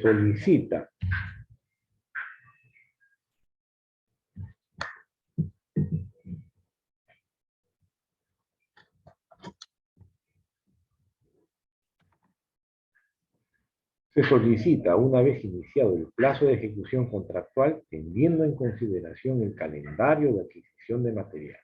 No procede en los casos en que las solicitudes correspondientes sean realizadas con posterioridad a las fechas señaladas en el calendario de adquisición de materiales e insumos.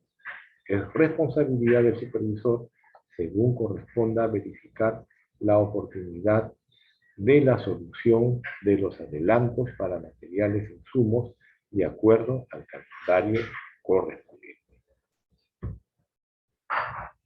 En lo que corresponde a valorización de la obra, según el reglamento se determina la existencia de diferentes tipos de valorizaciones, normas que permiten distinguirlas por lo siguiente. Tenemos, por ejemplo, valorización de la obra principal, que esto proviene de valorizar el monto contratado. Valorización de mayores metrados, que proviene de valorizar los mayores metrados, para la redundancia. Valorización de obras adicionales, que proviene también de valorizar las obras adicionales. Valorización de mayores gastos generales variables, que proviene de las ampliaciones del plazo, ojo. Valorización de intereses, que provienen de la demora en los pagos, de valorización de obras adicionales inferiores gastos generales, y valorización de mayores costos directos que provienen de ampliaciones de plazos aprobados. Aquí, los requisitos para el trámite y pago de valorización se establecen en el contrato de obra. El supervisor de obra aprueba y remite a la entidad para la valorización respectiva dentro de los 5 días desde el primer día hábil del mes siguiente y debe ser pagada por la entidad como máximo el último día calendario del mes. Veamos ahora el tema de ampliación de plazos y sus procedimientos, ¿ya? Dentro de las causales de ampliación de plazo, tenemos, por ejemplo, esto está contemplado en el artículo 197 del Decreto Supremo 340/2018 de Economía y Finanzas, tenemos, dentro de sus causales de ampliación de plazo, en primer lugar, atrasos y paralizaciones por causas no atribuibles al contratista. En segundo lugar, cuando es necesario un plazo adicional para la ejecución de la prestación adicional de la obra. En este caso, el contratista amplía el plazo de las garantías que hubiere otorgado. Y en tercer lugar, cuando es necesario un plazo adicional para la ejecución de los mayores metrados en contratos a precios unitarios. Esto siempre que las causales mencionadas modifiquen la ruta crítica del programa de ejecución de obra vigente al momento de la solicitud. La solicitud de ampliación de plazo lo presenta el contratista o su representante legal, o sea, el ganador de la buena propia. Estamos dejándole este cuadrito de plazos y procedimientos de ampliación de plazo con una línea de tiempo, ¿ya? Desde el momento que el residente anota, ¿ya? El inicio de la causal en el contrato de obra, hasta que el contratista pueda someter el medio a una solución de controversia cuando existiera algún tema de conflicto. Toda esta línea de tiempo está quedando para que ustedes lo puedan verificar con tranquilidad en su momento asíncrono. Tenemos también la comunicación de ampliación de plazo. Aquí se considera ampliado con sentido del plazo solicitado por el contratista. Y tenemos estos escenarios que se pueden presentar. Por ejemplo,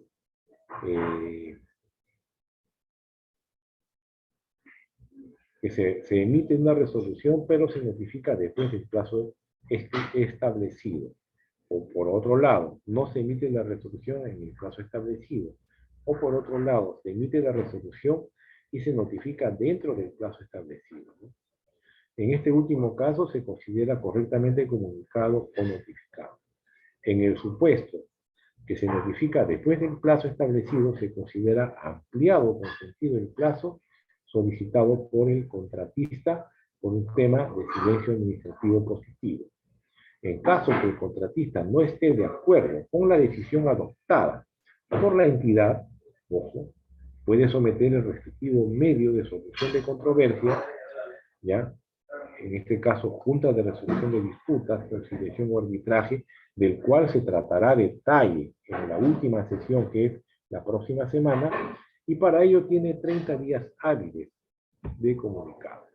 Y finalmente vamos a ver el tema de los mayores metrados. Y con eso ya estamos dando por concluida la clase del día de hoy.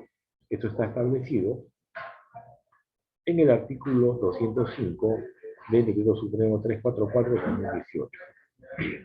La ejecución es autorizada para mayores metrados por el supervisor o inspector de la obra o a través de su anotación en el cuaderno de obra y comunicados a la entidad de forma previa a su ejecución.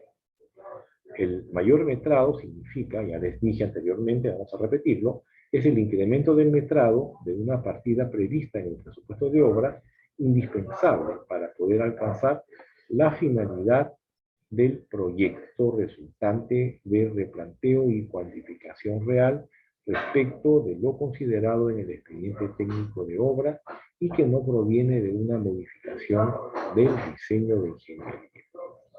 Tenemos que el contratista, mediante la anotación en el cuaderno de obra, solicita la ejecución de mayores metrados. El supervisor autoriza su ejecución siempre que no se supere, ya les dije, esto ya lo he repetido hasta el cansancio, el 15% del monto del contrato original. Si se supera ese 15%, ya tiene que tener adicionalmente la autorización de la Contraloría General de la República. Tenemos aquí abajito un ejemplo práctico en lo que corresponde a expedientes, el metrado, por ejemplo, y la ejecución con un mayor metrado, ¿no? ¿Ya? Y con la justificación correspondiente. En lo que trata de mayores metrados hay que tener en cuenta el diseño de ingeniería, ¿no? Aquí son los cálculos de diseño que han servido para el dimensionamiento y o determinación de las características físico-mecánicas de los componentes de una obra realizados por especialistas de ingeniería o arquitectura. No se consideran cambios de diseño de ingeniería los cambios en las dimensiones o características físico-mecánicas, productos de replanteos o adecuaciones a la situación real del terreno que no impliquen la necesidad de nuevos cálculos. Este tema de diseño de ingeniería hay que tener bastante en cuenta para los mayores grados. Con esto estamos dando por concluido y nos quedamos en reflexión y liquidación de obra, ya el tema de las normas específicas para el reinicio de obras con relación a la emergencia sanitaria de COVID-19. ¿Alguna pregunta final, por favor?